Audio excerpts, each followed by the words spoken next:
Hi, thanks again for joining me on this Bible talk. Now, this talk it's called Blessed by Joel Osteen.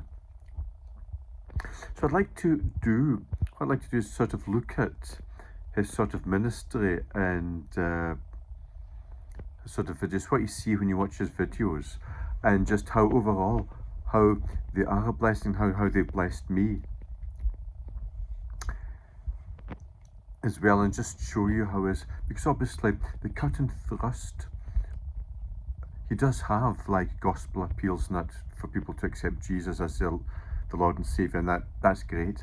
Now I find for me the cut and thrust of Joel Osteen's teachings, it's in line with the Bible. He has plenty of Bible verses to sort of show how when people like David, he uses David as an example quite a lot, how when he was humble he was keeping sheep for his father, and how he was humbly the right attitude, that he didn't sort of like take revenge on Saul, but he just had a security in God, and then God looked after him and blessed him. And I think the cut and thrust of Joel's teaching, I see it self as it's actually teaching for Christians. So I think a lot of the success, I would say myself, the sort of success of preaching, I would say it's kind of predicated on the sort of proviso that you're a Christian, you're walking with God, and out of a success you're being blessed so you can bless other people. Because quite often when he uses examples about maybe the blessings God can bring to you, he'll say things like, well, you might go and teach that class, you might go and build that orphanage, you might write that book, you might start that business. Well, all these things are things that help other people. So it's maybe God blessing you, but then the cut and thrust of it's God using you to bless other people. And what I'd like to do is, the verses that come to mind, it's Genesis 12, just verses 1 to 2, looking at what God said to Abraham, or Abraham as he was called then, and says, so now the Lord had said unto Abram, get thee out of thy country, and from thy kindred, and from thy father's house, unto a land that I will show thee, and I will make thee a great nation, and I will bless thee, and make thy name great, and thou shalt be a blessing.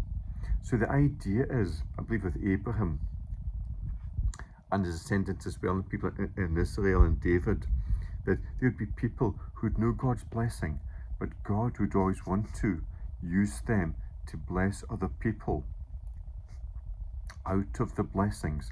In fact, I did a talk in one of my videos, if you want to have a look at my channel, it's like your blessings overflow onto others.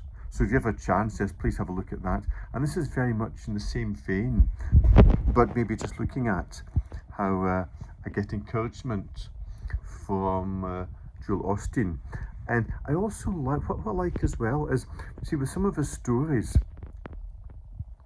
he talks about how obviously you've been in sort of difficult situations, and how God can make good come out of them. And quite often he tells the story, I think his sister, of course she's been healed, miraculously healed now, how his sister Lisa was born with the cerebral palsy, and then at the time his dad, I think, went over to a hotel on his own just to really read the Bible and just see how God was a God of healing. And in due course, Lisa was healed. And this was Joel's dad, John, I forgot his name there, yeah, John Osteen, who is now actually with the Lord. And he saw that God, through the Bible, that God was a healing God, God was doing miraculous things. And in this case, Lisa was healed.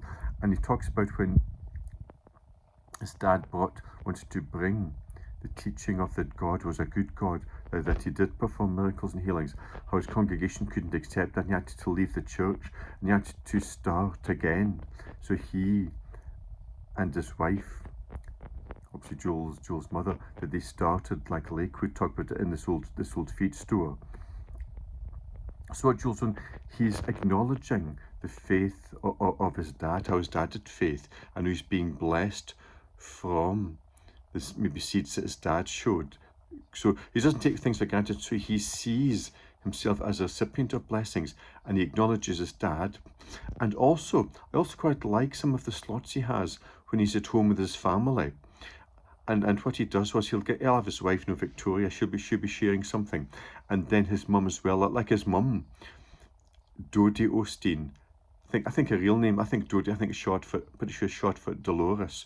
And she's a woman of faith, and she'll tell about how she had this diagnosis for this terminal cancer about 40 years ago.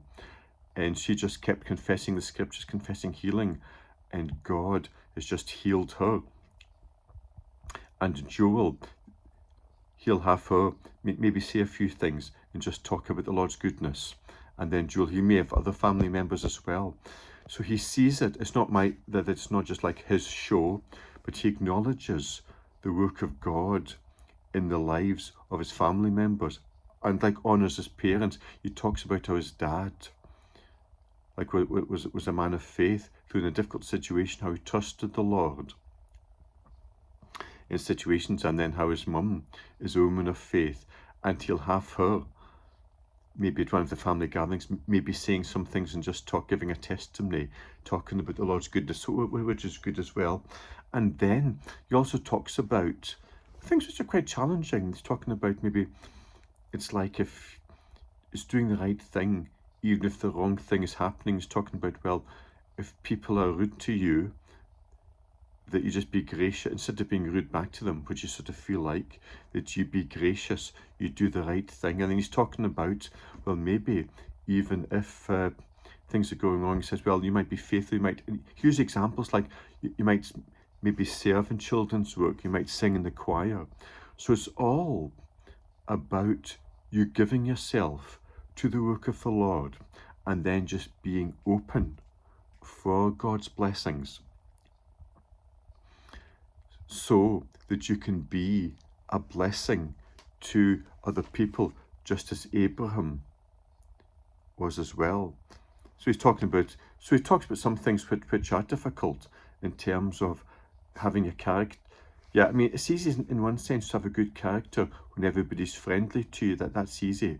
But sometimes when you're in kind of hostile situations, being gracious, maintaining a good character, being forgiving, these are all things which are hard to do.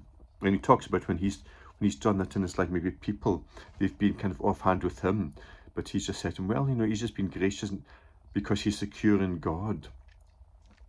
And that's things which aren't easy. And yeah, so I believe in that.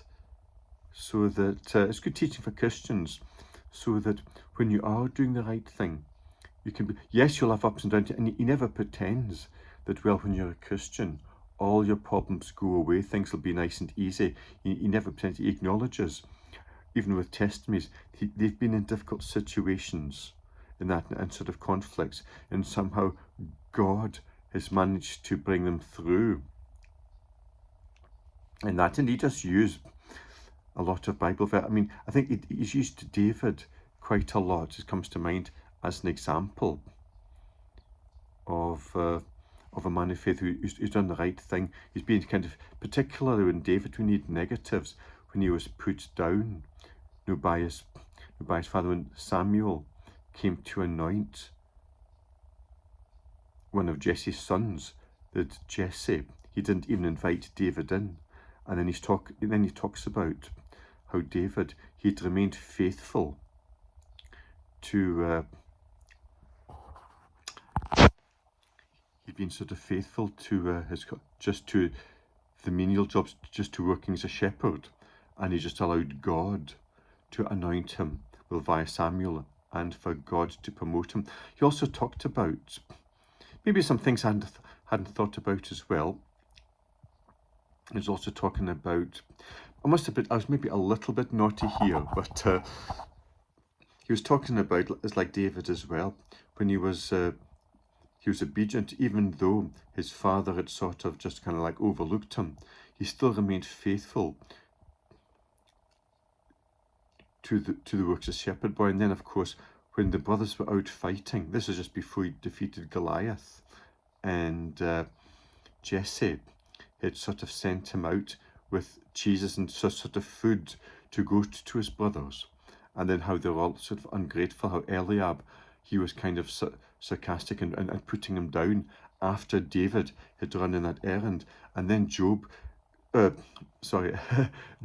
he was talking about how, well, David, with his experience as a shepherd boy, how he'd had a sling and how he'd sort of killed